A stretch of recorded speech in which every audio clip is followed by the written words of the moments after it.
Assalamualaikum warahmatullahi wabarakatuh. Di dalam video ini kami akan menerangkan antara salah satu dasar yang ada di Malaysia yang telah kami pilih, iaitu Dasar Pendidikan KSSR. Sebelum itu saya akan perkenalkan nama ahli kumpulan. Pertama, Nurul Atira binti Razali. Kedua, Nurul Syukrina binti Isyah. Ketiga, Aminah Syuhada binti Muhammad Rosli. Keempat, Anna Madia binti Mat Yusof. Kelima, Nurin Husna binti Samsudin. Keenam, Siti Zulaini binti Zainal. Ketujuh, Nashita binti Muhammad Kamal. Yang ke-8, Nur Afika binti Makfar. Dan yang ke-9, Nur Kisina Kamila binti Muhammad Azmi.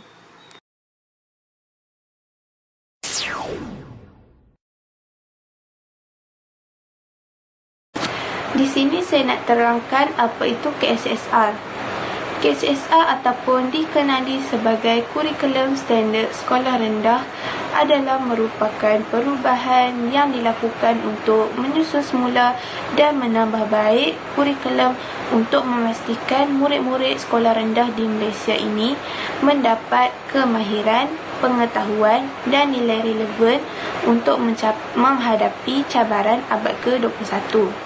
KSSR merupakan perubahan baru untuk menggantikan kurikulum baru sekolah rendah, iaitu KPSR, untuk meningkatkan lagi minat murid terhadap mata pelajaran bahasa Inggeris.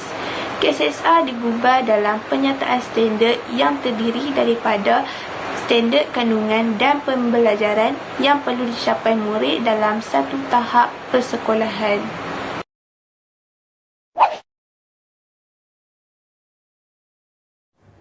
Permasalahan dalam aspek guru. Pembaruan dalam KSSR ialah SPPK, iaitu Sistem Pentaksiran Pendidikan Kebangsaan, yang diperkukuhkan dengan PBS, iaitu Pentaksiran Berasaskan Sekolah. Di bawah pentaksiran sekolah, sistem ini dibahagikan kepada dua, iaitu formatif dan juga sumatif. Guru tidak dibenarkan lagi untuk membandingkan murid atau meletakkan skala perbezaan terhadap kedudukan mereka seperti sebelum ini. Hal ini telah menyebabkan berlaku kesulitan kepada guru untuk membezakan tahap pendidikan murid ataupun tahap pemahaman mereka sama ada pada tahap rendah, sederhana dan juga baik. Hal ini juga telah menyebabkan mereka sukar untuk mengenal pasti siapa yang sepatutnya menerima perhatian yang lebih. PBS juga telah menambah beban kerja guru kerana mereka mengalami kesuntukan masa untuk membuat pentaksiran. Seterusnya ialah melalui KSSR, pembaharuan yang dilakukan adalah untuk memantau segala perkembangan murid melalui hasil kerja, ujian dan juga peperiksaan. Hal ini telah menyebabkan berlaku kesulitan kepada guru untuk menyimpan segala hasil kerja mereka. Hasil kerja ini adalah bertujuan sebagai rujukan kepada guru dan juga ibu bapa. Seterusnya, permasalahan dalam aspek kurikulum. Waktu yang diperuntukkan untuk sesi pengajaran dan pembelajaran sains bagi murid tahap 1 hanyalah sebanyak 3 masa seminggu, iaitu hanya 90 jam berbanding dengan mata pelajaran bahasa Inggeris yang meliputi sebanyak 10 masa seminggu, iaitu sebanyak 300 jam. Hal ini dapat dilihat sebagai satu perkara yang agak membimbangkan kerana kurikulum KSSR yang dirangka seolah-olah lebih mementingkan kepada penguasaan bahasa Inggeris berbanding dengan penekanan kepada elemen dan ilmu sains.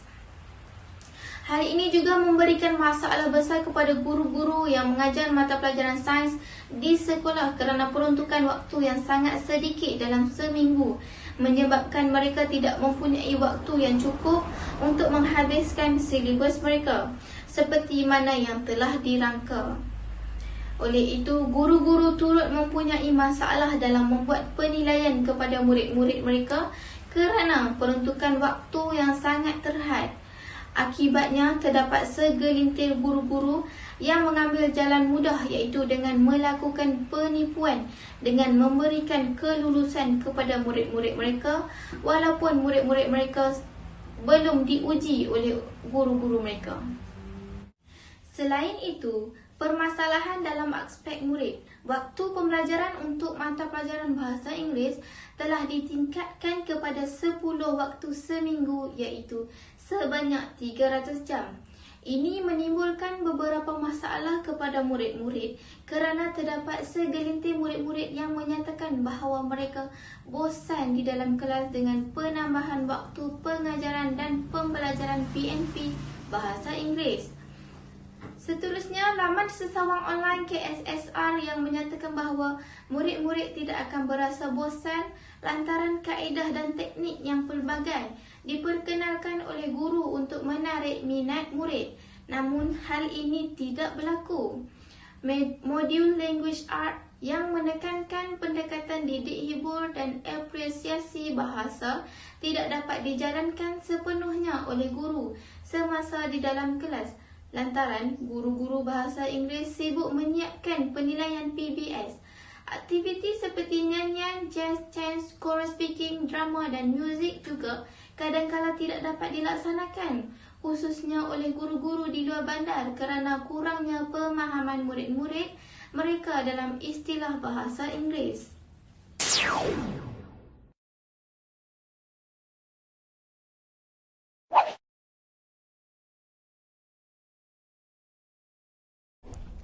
Setelah masalah ini dikenal pasti, maka pihak penggubal dasar akan merangka proses perancangan bermula dengan peramalan dan pencarian alternatif untuk menyelesaikan masalah tersebut.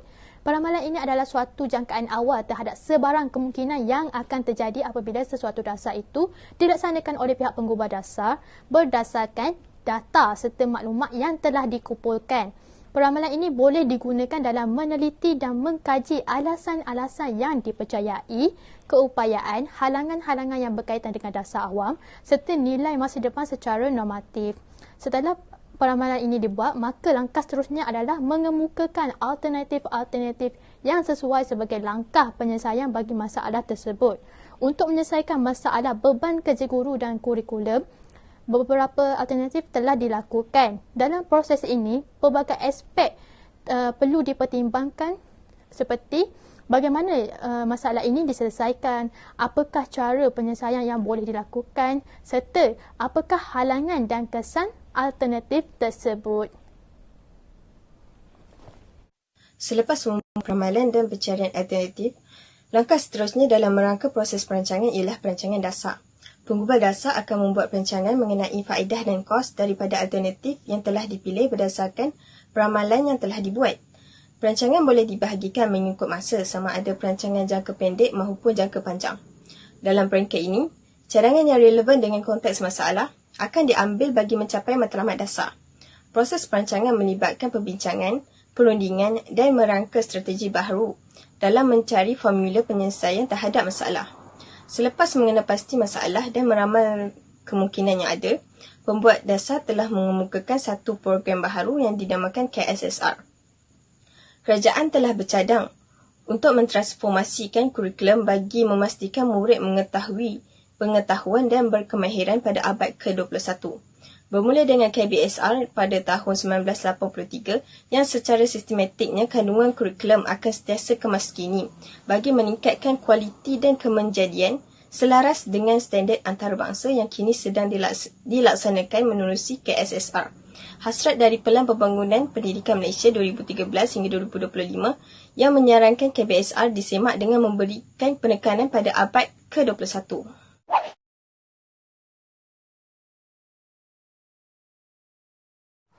Pelaksanaan KSSR menunjukkan satu transformasi pendidikan negara yang menjurus kepada proses melakukan satu bentuk perubahan yang holistik kepada kurikulum persekolahan sedia ada yang melibatkan perubahan bentuk, kandungan, organisasi, pedagogi, peruntukan masa, kaedah pentaksiran, bahan dan pengurusan kurikulum di sekolah. Pelaksanaan KSSR ini bermula pada tahun 2011 di mana ia merupakan satu reka bentuk kurikulum yang berasaskan 6 tunjang iaitu komunikasi, kemanusiaan, kerohanian, sikap dan nilai, perkembangan fizikal dan estetika, sains dan teknologi, dan keterampilan diri. Seterusnya, organisasi co-kurikulum telah memfokuskan 3 peringkat tahap pendidikan negara iaitu prasekolah, tahap 1 dan juga tahap 2. pendidikan prasekolah ni memberi perkembangan kepada rohani, sosial, fizikal, kognitif, sosioekonomi dan juga pendekatan kepada sekolah rendah dan pendedahan kepada 4M. Manakala tahap 1 pula yang terdiri daripada tahun 1, 2 dan 3 akan menggunakan modul teras asas, modul teras tema, modul teras elektif. Dan juga tahap 2 yang terdiri daripada 4, 5 dan 6 akan menggunakan mata pelajaran teras dan mata pelajaran elektif. Akhir sekali, KKSR ataupun Core Curriculum Standard Sekolah Rendah ni menekankan elemen inovatif dan kreatif, keusahawanan dan teknologi maklumat yang secara inklusif dan menekankan fokus pelaksanaan 4M iaitu membaca, mengira, mengeja dan menakul.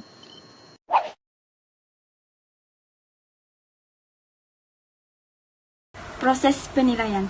Penilaian dasar merupakan peringkat terakhir dalam pembuatan dasar.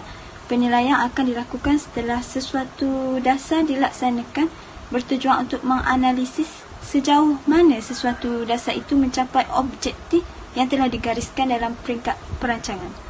Perubahan dalam reka bentuk core curriculum telah membawa perubahan dalam kaedah penilaian. Semasa KBSR, penilaian dikendalikan guru di sekolah adalah secara formatif dan sumatif. Penilaian berpusat oleh Lembaga Peperiksaan Malaysia pula adalah secara sumatif iaitu melalui UPSR.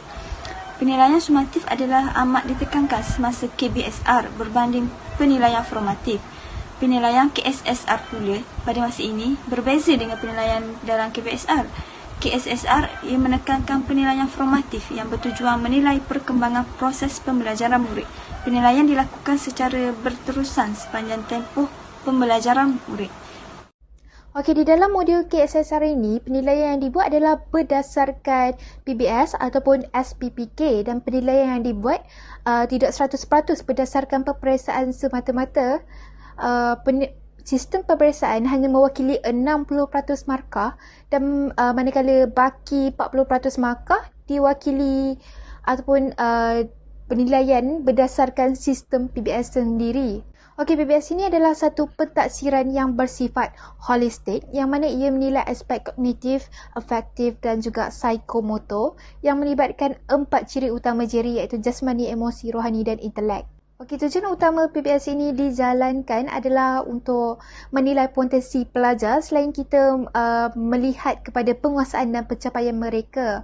Okey, penilaian yang dilakukan adalah merujuk kepada 4 komponen PBS iaitu pentaksiran pusat, pentaksiran bilik darjah, pentaksiran psikometri dan juga pentaksiran aktiviti jasmani, sukan dan kurikulum. Okey, penilaian ini adalah cukup adil kerana ia tidak 100% berdasarkan peperiksaan sahaja.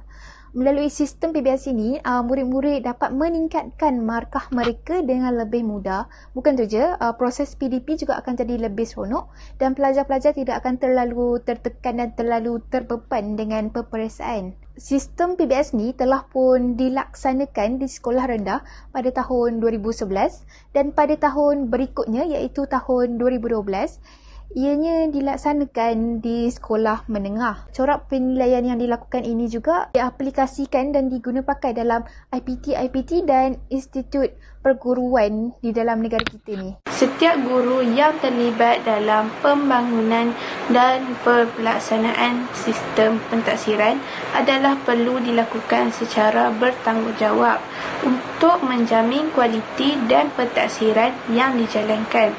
Kualiti perlulah dijadikan perkara utama dalam semua aspek pentaksiran. Pentaksiran yang berkualiti akan menunjukkan keadaan tahap pembelajaran murid. Pentaksiran yang berkualiti juga mampu memberi banyak manfaat serta mampu memberi transformasi yang positif dalam transformasi pendidikan di Malaysia.